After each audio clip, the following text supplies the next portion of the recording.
Hello. Hi, everybody. Welcome on board. I hope you guys can hear me okay. Please put a thing in the chat if you can't hear me or if there are any sound issues. It's Monday. I normally don't go live or do videos on Mondays, especially this late. It's midnight here in the UK. But I'm aware that it is a very special day in Scientology land today. So I thought I should go on live. I do have a bit of a cold. I don't know if you can hear it in my voice, but a bit croaky. Sorry about that. Hello, everybody. Just saying hi to everyone in the chat. Clearwater Chad is here. Hey, Clearwater Chad. Just looking for your weather report. Oh, here it is. There's your weather report.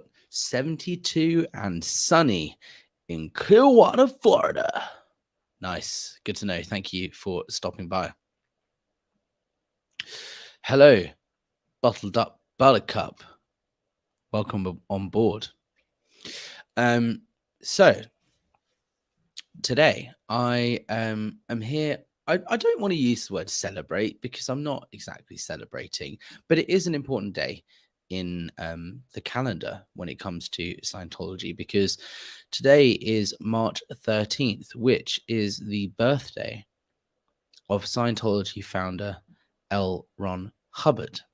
And considering Aaron Smith Levin growing up in Scientology and Mark and Claire Headley from Blown for Good and Mike Rinder are all enjoying themselves on a lovely cruise in the Caribbean right now, which I'm slightly jealous about, considering the weather is not very great here in London.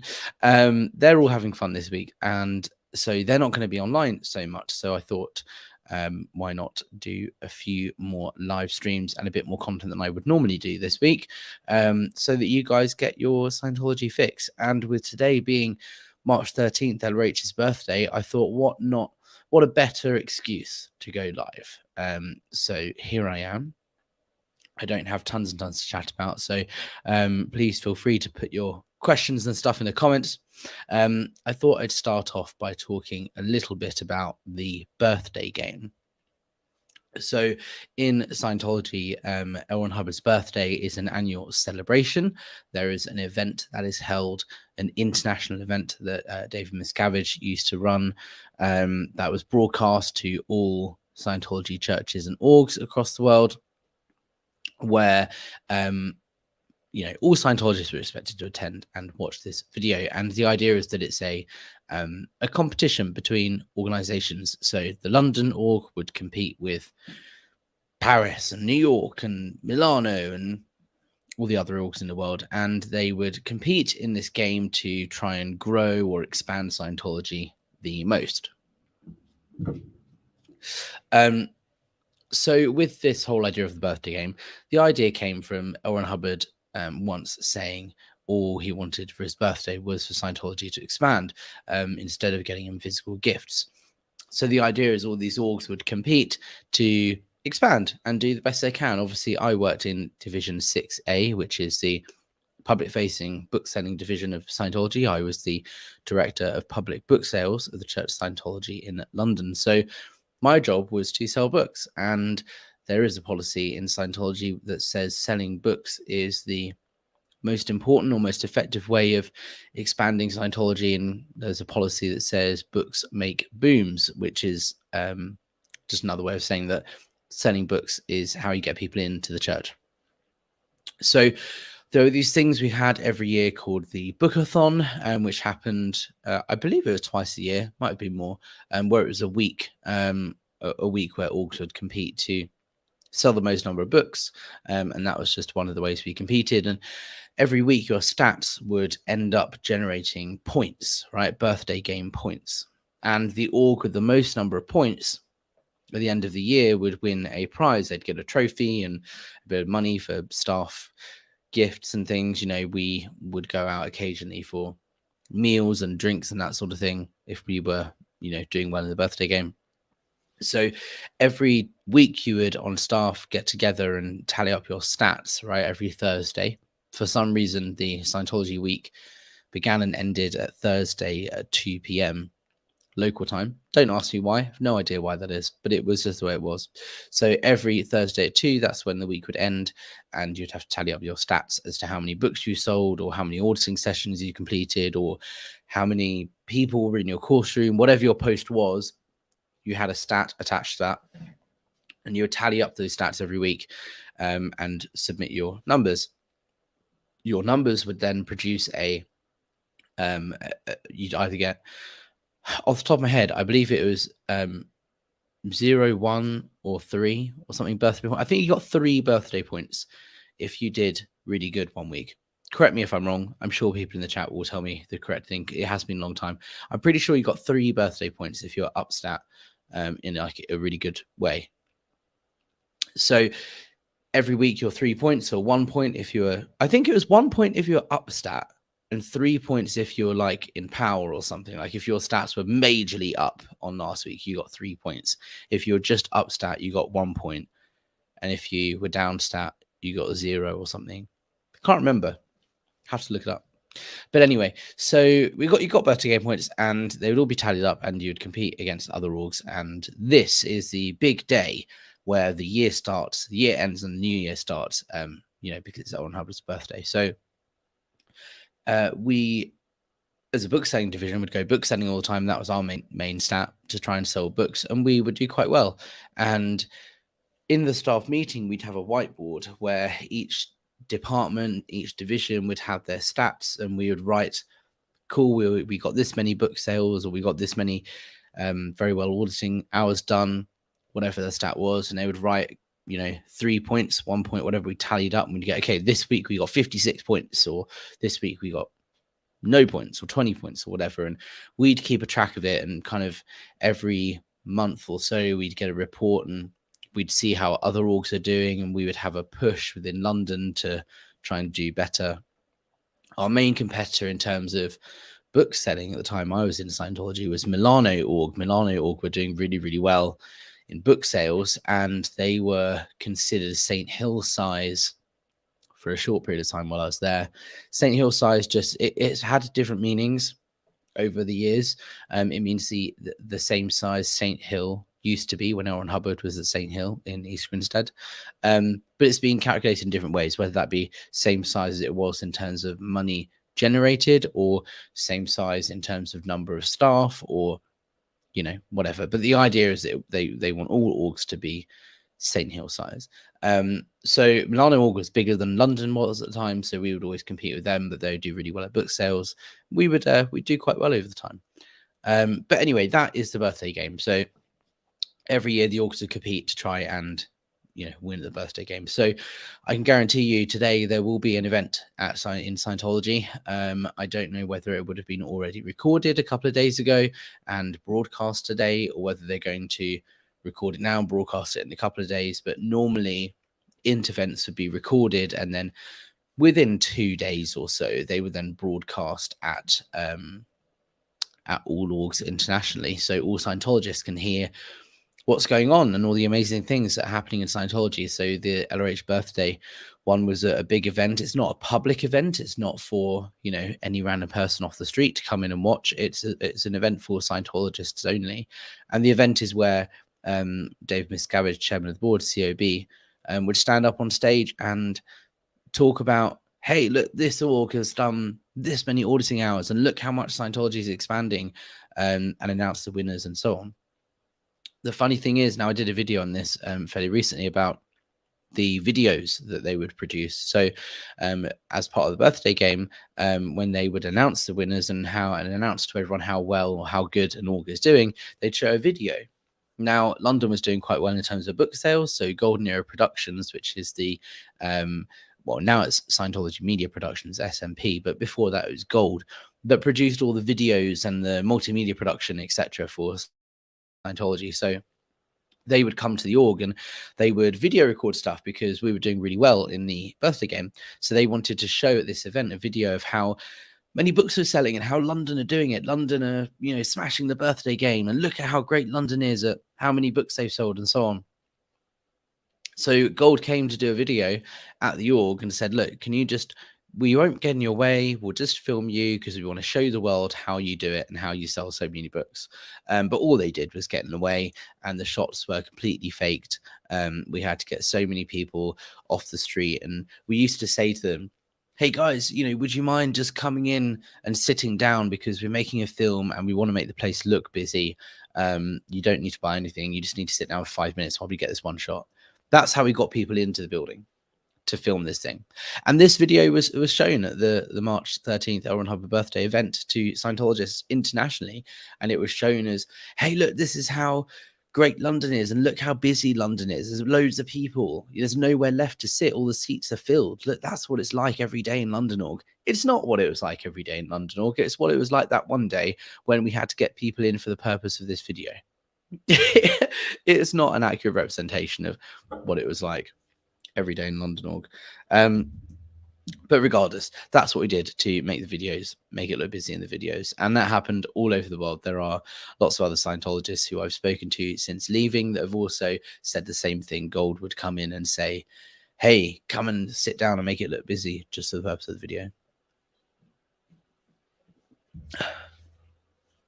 Sorry, I did mention earlier, I'm a little bit sick.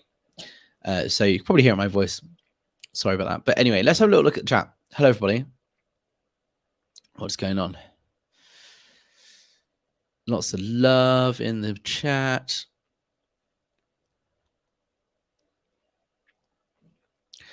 Victoria, thanks for your lives. I look forward to my Scientology fix on morning coffee from Australia. Wow. Hello, good morning to you, Victoria, in Australia. There is an impostade Alex on Clearwater Chad's channel if anyone wants to check out after this. I will totally do that. So we were meant to be going live yesterday. I think Poe, Doug, and Clearwater Chad went live yesterday. I was not there, unfortunately. There was a bit of mix up in terms of dates and timings and things. So I also overbooked myself. I was working over the weekend, which probably hasn't contributed to why I'm a bit sick now. So I missed it, unfortunately. But I believe there are plans to go live another time. All four of us together. Stephen Britton, happy birthday, LRH. As if it is significant to anyone other than a member of the cult. Yeah, well, that's the thing. It's not significant to me now. And also, it kind of wasn't really significant back then. Like, I don't remember ever thinking like, oh my God, it's LRH's birthday, happy birthday. Like, he's dead, guys. He's not alive anymore. And I never really thought of him as like this most amazing, wonderful man in the world. Oh my God, L. Ron Hubbard, worship him. It was never like that. It was just to kind of, in my mind, it was L. Ron Hubbard was this guy that created this thing that is helping people. And yeah, great. He should deserve respect for that. However, the important thing is what he's done, not who he is. That's what it was like in my mind. So I never looked at him and thought, oh my God, LRH is this wonderful guy. I looked at it going, cool, he had some great ideas and he did some great things. And now it's my job to carry that on. So yeah, it's not exactly significant to anyone else in the world, but it is true. Today is L. Ron Hubbard's birthday. We could sell LRH books that Alex has left over. Mission Impossible could be funny for an SP Tom Cruise. Yes, interesting. I'm going to be doing a video soon, actually, on the whole idea of book stocks and how we sold books and how there are a few interesting little dodgy ways of getting around stats and things that we did in London Org. That'll be quite interesting to talk about for sure. Poe on the go is here. Hello, Poe on the go. How's it going? Technically, it's the 14th of March. Sorry, that is true. It is actually the 14th of March here in the UK because it is after midnight.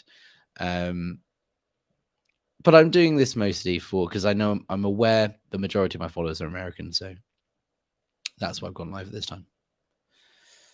So many chats. Welcome on board.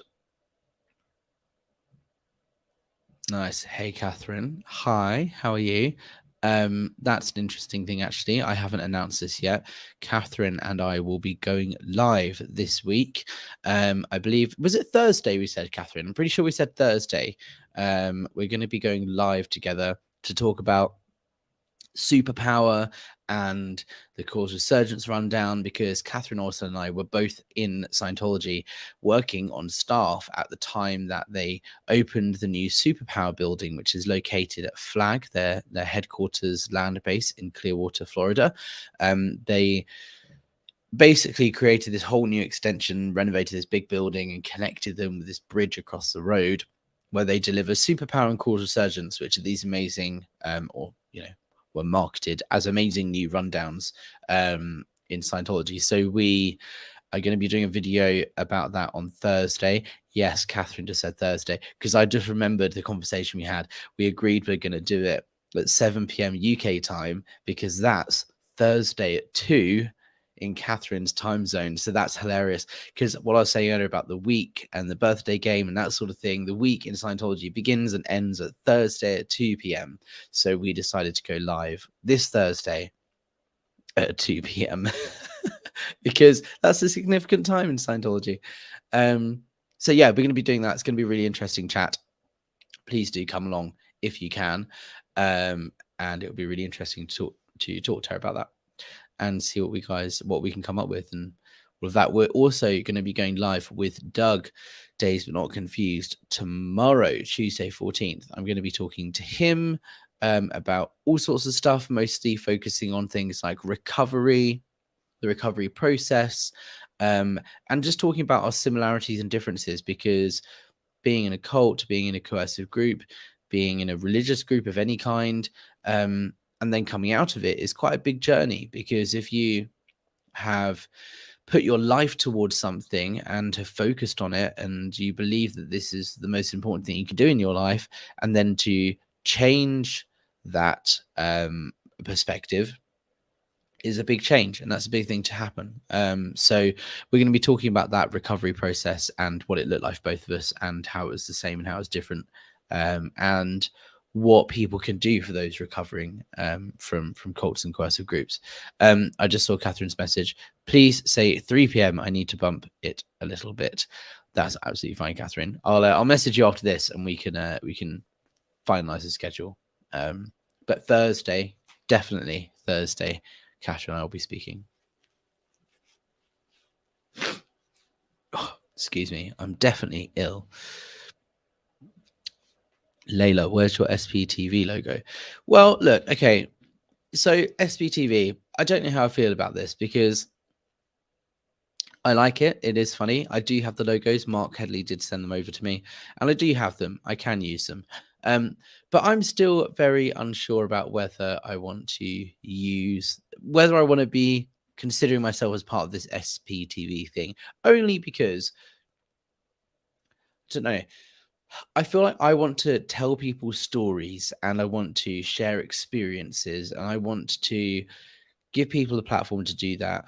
My mission in doing this isn't to bring down Scientology or expose Scientology. You know, I'm not someone who considers myself anti anything, really. I mean, I'm not someone that's, my mission is to take down Scientology. My mission is to share people's stories and experiences and help people understand the mindset of those people who are in Scientology or who were in Scientology.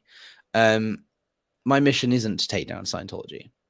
There are other people on YouTube who do that. That is their goal, and that is what they're trying to do, and they're trying to do that effectively. And I have no problem with people doing that. I'm not saying Scientology should continue. I'm not saying I have any opinions on it publicly about, you know, how we're going to go about taking it down, or how it should be closed, or anything like this. All I'm trying to do is share experiences and share stories and share my experiences, and you know, do so in a kind of fair way. I don't know if you guys agree, but from my videos, I try and explain I try and get people to understand the mindset of how and why I made certain decisions, or I did certain things, or why and how policies are applied.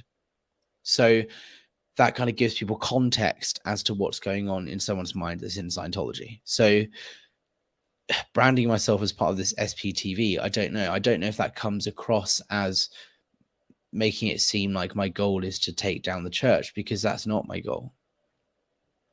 If it happens, right, I'm not opposed to it. I'm not saying that that shouldn't happen. I'm just saying my goal is to help people understand the mindset and the what goes on in people's heads. Also, coming from my experience, the majority of people who I worked with in Scientology in London were second or third gen Scientologists. So if Scientology was to suddenly be closed tomorrow, right? Say, for example, it was shut down, right? Or made illegal. You can't be a Scientologist anymore. Well, I'm pretty sure all of the people I used to work with, or at least the majority of them in Scientology in London, that would have a really negative impact on them, and actually it would make them fight even harder, right? I remember being in Scientology and having people coming in and being like, "Oh, you believe in aliens? You're a cult, Xenu, whatever," and that didn't make me question myself and think, maybe I'm in a cult, maybe I shouldn't be doing this. It just fueled me with even more enthusiasm to sell more books and think, oh, clearly this world is even more insane than I thought, because they're trying to shut us down and stop us doing all of this great work we're doing. That's just more evidence of how insane everyone is. So therefore we need to work harder at bringing Scientology to more people. It would enthuse me to drive Scientology more and push it even more. So I think that's where my goals are slightly different, because if we're to try and shut down Scientology or stop it from working or operating, the people still inside Scientology, if they've grown up second or third gen Scientologists, is all they've known. It's just going to fuel them to fight even harder.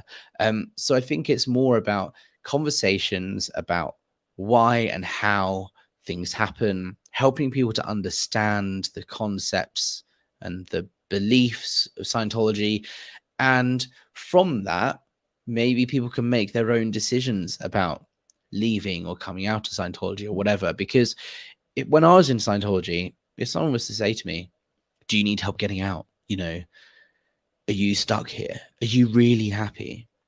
I would go, "Yeah, I'm completely fine. I'm happy. I'm not, no one's holding me here against my will. I come to work every day because I want to. And I go home at the end of each day. No one's like forcing me to be here. I want to be here. So no, I'm absolutely fine." Um, and I think it's just that mindset. If someone said, "Oh, you're in a cult," my instant reaction would be, "No, I'm not. You're obviously insane, and you obviously know nothing about Scientology." So my job in my head is to educate you more to understand Scientology, so that you don't think it's a cult. So I think it's just about how you present that argument. I think the most effective way of helping someone out of Scientology would be to get them questioning things, to get them to start critically thinking in their mind, getting them thinking of their own accord and putting things into perspective. Right? I was locked in a room in London Org and told I couldn't leave until I wrote up my overts and withholds, right? Which is your transgressions, the things you've done wrong against the church. I was crying. I wanted to leave. I couldn't leave. The guy put his hand on the door and he said, "You're not allowed to leave until you've done it." When I did eventually leave the room, I thanked him. I said to him, "Thank you." Because if it wasn't for him locking that door, I wouldn't have applied that policy. I wouldn't have done my OW write up. And so, therefore, what he did was correct. That was the right thing to do. Just need to turn my heater back on. So I thanked him, right? Even though I didn't like it at the time, by the time I left the room, I thanked him. I said, "Thank you," because he made me do what L. Ron Hubbard wanted me to do and apply the policy.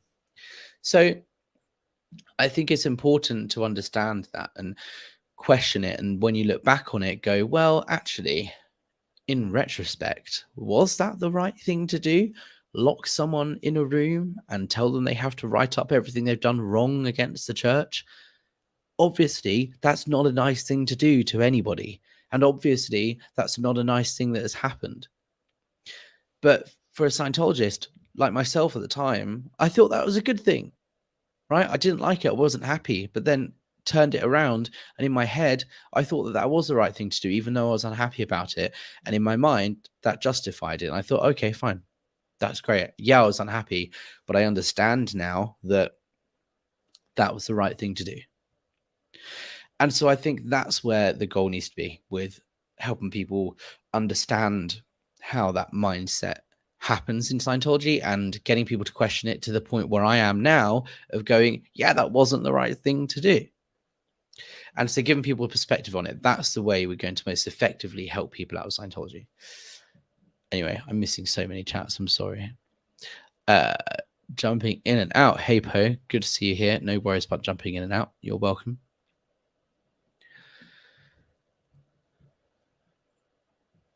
If one were in a mindset that makes them vulnerable to a cult, what would be a constructive alternative in your opinion?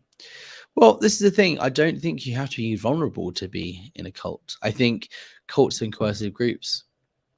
If you think that you would never be in a cult, you would never be sucked in or whatever, you're probably the most likely to be sucked in or caught up in a cult, because the whole point, like Scientology, is all about making the able more able. We help people who live a better life, not rescue people from depravity, right? So Scientology is exactly aimed at people who don't think they really need any help, that are generally happy and doing okay in life, and raising that level of living is kind of how they promote it. So it's hard because, I don't know, anyone could end up in a cult because of their coercive ways of getting you in and answering your questions, which I've covered in previous videos. Oh yes, good one. Hi, Osa, Mark, Stephanie, and Tracy. Stefania actually is the person you're talking of. But yes, say hello to Mark Pynchon and Stefania and Tracy, who are all the UK OSA or London OSA people. So yes, hello guys. Hope you're well. Haven't heard from you for a while. Drop me a text. My number's the same. I think I've still got their numbers actually. I need to check now. Do I have OSA's number on my... How many Scientologists do I have on my phone book? Actually, that's really interesting. I do. Oh, I do. I still have the OSA people's mobile numbers. Wackly. Oh God, I've got okay. Yeah, I just checked my phone. I have a lot of Scientologists' phone numbers still. Didn't even realize. I haven't mentioned, like, spoken to them in ages, but it still exists. All right. I don't think Scientology took Alex as a whistleblower. Well, guess they will regret it. You go, Alex. Thank you. Yes, I wouldn't be surprised if they were surprised to hear me speaking out, because they kicked me out. I was unhappy about it, obviously. And then for a few years afterwards, there was a lot of conversation about getting me back in and doing everything they can. Charlie Wackley, who was my senior in Div 6, he became the DED, the Deputy Executive Director of London Org. And he was actually communicating with me over text, because I still considered myself a Scientologist until probably about 2016, I would say. And he was messaging me going, well, let me see what I can do to get you back in the org. Is there any way you can do your Purif, which is the first step you can do on the Scientology bridge to total freedom? And I was like, I don't know. I'd like to, probably, because that's quite an expensive course to do. It's £1,000 or £2,000 or something, or whatever. I can't remember off the top of my head. Pretty sure it was £1,000. I think that was with a discount though on staff. But anyway, he was saying that if I could pay for that, if I could do the Purif, he wonders, because that's a major completion, like a major service, whether he could use that to justify cancelling my PTS, my potential trouble source type D declare. And then a few months later, he messaged me saying that my declare has been cancelled because he is the DED, so he has the authority to cancel it, and he's cancelled it. So that's actually among the last things I've heard from Scientology, was that my PTS type D declare was actually cancelled. But that was just over text, and I don't have any written proof of that. It was probably just something he was saying to try and get me into the org, or get me into good communication with them. But yeah, I don't know. I'm so glad you're out. Like personally, thank you. I'm glad. Thank you, broken dishes. Oh, there's a whole conversation going on. Don't judge a book by its cover. Oh yeah, that's what I'm talking about. I was talking about. Yeah, I remember now. So yeah, I wouldn't be surprised if they were surprised when I started talking out, because it has been so many years since I left and was in touch with them.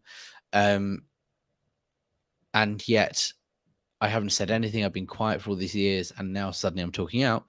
I'm also as far as I'm aware, you can correct me in the chat if I'm wrong, but I'm pretty sure I am the first and only UK staff member, especially one from London org, to start speaking out publicly about Scientology and my experiences, particularly in recent times. I have come across a couple of other UK-based Scientologists who were in the Sea Org. One of them is in the Sea Org, and one of them was a public, who have shared their stories on YouTube in a short series of videos that they've done.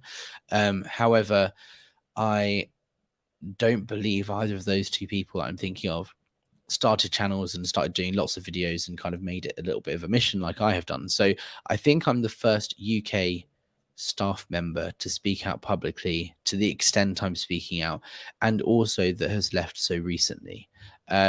So I think they're probably having a bit of a crisis meeting in the church right now, thinking, "Oh God, what do we do? And how do we combat this?" They're also probably thinking, well, what harm can he do really? Is not really too much he can talk about or damage us with, because he wasn't in for very long. Well, you never know, and they have no idea what information I do have that they may not be aware of. Thank you for the super chats, Maxwell Edison's mum. Right, Maxwell Edison's mum, you are a huge supporter of mine. I've got to really, really thank you for this. I saw you bought me some coffees on. So if you want to support the channel, for everyone that doesn't know, you can go to the link in the description. You can also go to my channel, where there is a link to buymeacoffee.com, and you can buy a coffee for £5 or whatever, or multiple coffees, whatever, and that helps me financially support the channel. So I really appreciate that. You can also do super chats and so on. So Maxwell Edison Farm has bought me multiple coffees and has now paid for another super chat. So thank you so much for your constant support, and I really appreciate that. So glad to see that you haven't deserted us. I have not deserted you. I haven't been doing much content over the last few days because I've been busy working over the weekend, and I've also been ill, as I'm not sure if you can tell, but my voice is a bit croaky. So I'm still a bit ill, but I'm still here. For those of you just joining who missed the very start, today is L. Ron Hubbard's birthday. It's March the 13th, which is a big day in the Scientology calendar. So I thought this would be a good opportunity to jump online and answer your questions and talk to you guys. And also this week, Aaron Smith-Levin, Mark Headley, Claire Headley, and Mike Rinder are all on a cruise having fun in the Caribbean. So I thought I would jump on and fill some of that gap so you guys can get some of your Scientology content. Danny Crook, we need an SCTV. I'm guessing you mean SPTV leaderboard next year to see who can get the most birthday game super chats. Thanks for speaking out. I love that. Thank you for the super chat, Danny. And yes, I would love a little bit of friendly competition. However, I feel like it would be a bit unfair because Aaron Smith has 130 or 40,000 subscribers. I have like 2,500. So he would instantly win against anyone in terms of number of super chats and amount of money raised, etc. But if we can make it fair somehow, we could do something fun. Maybe we could do it on engagement rate or something. So engagement rate is something we use in social media to calculate how much of an engagement a video gets, and it doesn't matter how many views your video gets or how many comments. It's about the percentage of comments to viewers and so on. It's about how how many comments per viewer or per subscriber you have, and that's quite a fair way of doing it. So we could do something like what video gets the best engagement rate, and that would be quite fun. Do something like that. I'll have to speak to the guys on the back next week and see what we can do. Colonel Brock, Apostate Alex, is the LRH awards show today? So yeah, I don't know when it happened, whether it's actually happening today or whether it happened a couple of days ago and will be broadcast today. But yes, there is an annual awards, type thing, LRH birthday game event that happens every year. Laurie says, so did you not want to leave? No, I didn't. I was kicked out. I didn't want to leave. I fought to try and stay. I was kicked out and declared a potential trouble source because I was basically saying I was unhappy, and this auditing session made me feel even worse. And I want it to work for me, and it wasn't working right now. And I want to make sure that it's being done correctly. And they declared me a potential trouble source and said I'm making it up, basically. So yeah, I was unhappy, and yeah, I wanted to stay. I didn't want to leave. And then over time, kind of drifted away, and in my mind came to the point of realizing that a lot of stuff that happened while I was on staff was not necessarily the best, like for example being locked in a room. And it wasn't until about a year ago that I realized the impact Scientology still had in my brain and in my mind, because these things do affect you in ways you don't realize. I was still even though I didn't consider myself a Scientologist, it's, I was still doing things in my head that were a Scientologist's way of thinking. So, Jay Fox, I'm a Londoner and I've not encountered a London ex-Scientologist on YouTube, and I watch a lot of Scientology content. Yes, as I said, there's definitely no London Scientology staff members that have spoken out. For sure. I'm pretty sure that I'm one of the only, if not the only, UK staff member. Not just that has spoken out, but that is regularly producing content like this. Jay Fox, have you done any videos to John Atack? No, I have not. He is on my list of people to speak to. But as far as last time I spoke to him, he made it really clear he was trying to step away from Scientology a little bit. So not step away from Scientology, but step away from talking about Scientology so much. So I'm not sure how up for it he would be, but I would message him for sure. I know he's kind of passing the baton over to Chris Shelton, who I have done a video with recently. We got together last week, and a video will be going live. I don't know if it'll be this week or next week, but I did do an interview, a part 2 to my interview I did with him back in December, is going up soon. So keep an eye on Chris Shelton's channel for that.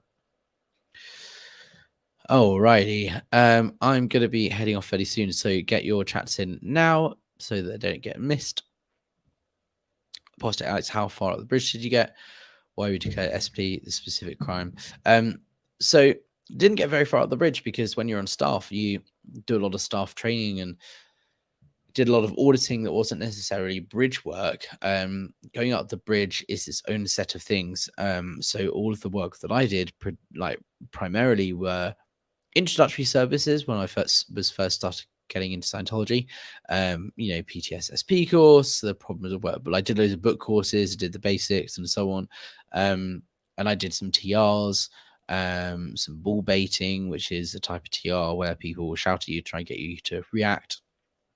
And had an ARC break session. So I did have lots of auditing and sessions and things, but not necessarily bridge work, because the focus was to get me trained up and hatted on staff.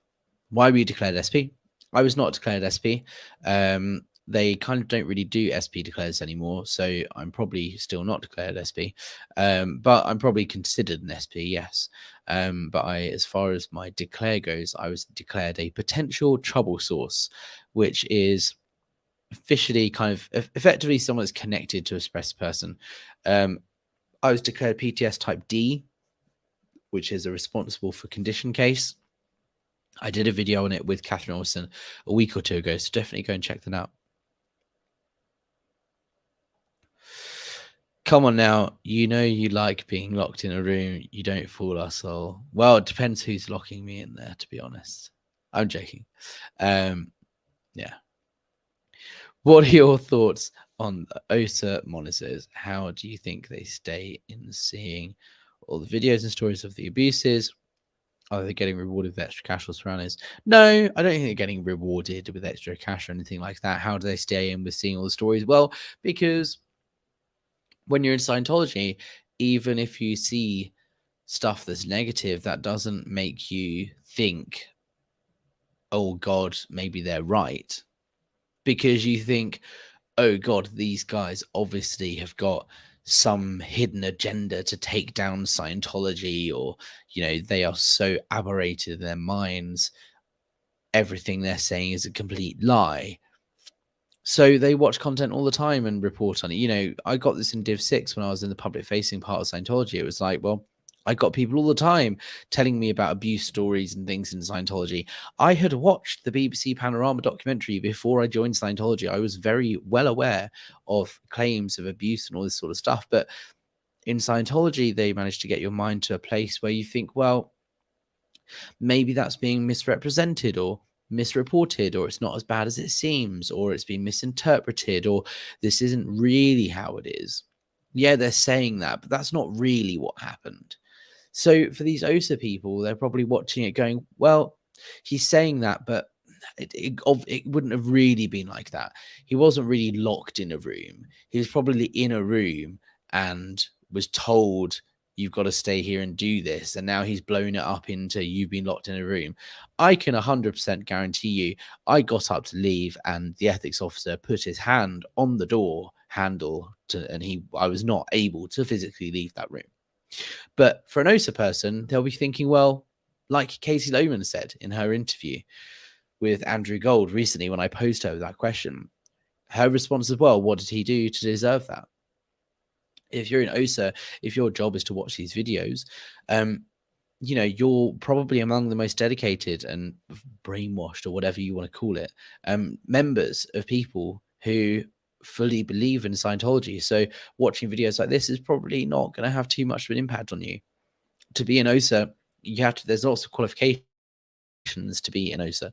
It's one of the most hardest departments and divisions to get into. So they're only the most committed people in OSA that are allowed to watch critical videos and content. Colonel Black, Apostate Alex, we're pulling it in. That is true. We're pulling it in. All for L. Ron Hubbard's birthday. We're pulling it in for LRH. Anyway, all right, guys, I am going to start wrapping this up fairly soon. So thank you for coming along. I know it was only a short one, but I wanted to just do something to mark Oren Hubbard's birthday. Before I go, I have to do a super chat. Marilyn, thank you so much for your super chat. Just want to show some support. The more voices, the better. And by the way, I love your accent. Well, thank you.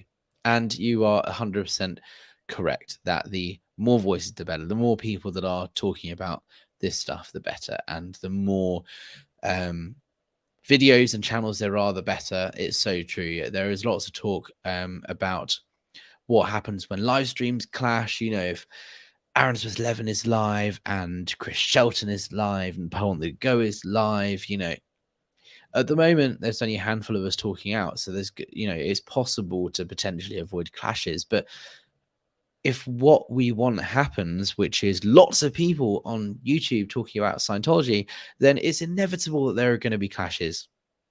So that's not a bad thing. That's a good thing.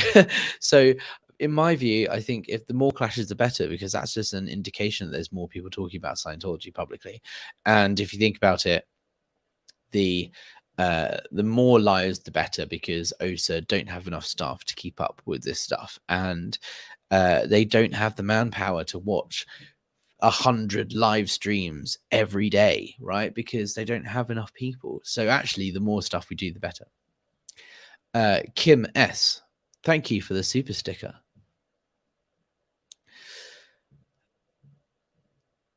Thank you. Hope you feel better soon. Yes, thank you. I do too. I would have stayed on longer if I was feeling better, but there we are. Rising tide raises all ships. Yes, 100%, Linda. That's exactly it. That's 100% what my thinking is. The more people that do this, the better. And, there we go. Thank you so much, everybody. Have a good evening and enjoy the rest of your March 13th. Goodbye for now.